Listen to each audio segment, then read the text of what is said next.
আমরা যেটুকু জানি মেট্রো রেলের প্রজেক্টে এখনো ফেসিবাদের সেই দোসররা তারা কর্মরত আছে।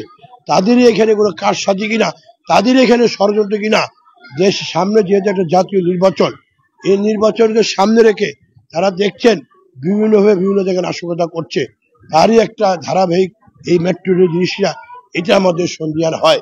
সেই জন্য আমি এই বর্তমান সরকারের উপদেষ্টা এবং বর্তমান সরকারের কাছে অনুরোধ করব, অবিলম্বে আপনারা সমস্ত টিম গঠন করে বুয়েটের বড় বড় বিশেষজ্ঞদের ইঞ্জিনিয়ারদের নিয়ে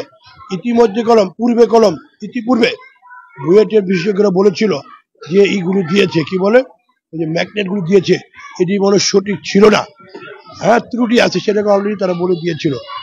সেটাকে অবজ্ঞা না করে রেল লাইন চলতেছিল।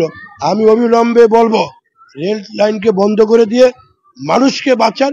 আগে দেখুন যে ফেসিবাদ এখানে কি করে দিয়েছে, এটা কতটুকু টেকসই। আজকে ধর ছোট থেকেই কথা আছে, ছোট থেকে আমাদের সতর্ক করে দেয় এর চেয়ে বড় রকম ভয়াবহ ঘটনা ঘটতে পারে, সেদিকে আমাদের দেখা উচিত। সেই জন্য এই যারা এই ইয়ের সাথে মেট্রো রেলের সাথে জড়িত, সেখান থেকে আপনারা তদন্ত করে দেখুন, একটা বিচার বিভাগ তদন্ত করুন। কারণ যারা এখানে আছে ফেসিবাদের দোষরা আছে, তাদের কাজ সাজি আছে কিনা, এবং এখানে যে মেট্রো রেল তৈরির সময় তাদের যে বিভিন্ন যন্ত্রপাতি সেখানে ত্রুটি, সবকিছু দেখে তারপরে প্রয়োজন বোধে আপনার 2 দিন 3 দিন 4 দিন 5 দিন 1 সপ্তাহ পরে আপনারা মেট্রো রেল করে দেন। কিন্তু এইভাবে কিন্তু মেট্রো রেল চালানো আমি সঠিক মনে করি না।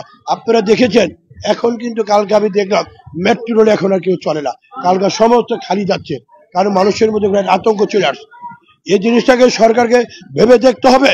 আমি আপনাদের মাধ্যমে এই সরকারের কাছে অনুরোধ জানাচ্ছি, অবিলম্বে আপনারা এখানে একটা তদন্ত করে, বিচার বিভাগ তদন্ত করে, এটা সুষ্ঠু তদন্ত করে আপনারা তারপরে মেট্রো রেল চালু করেন।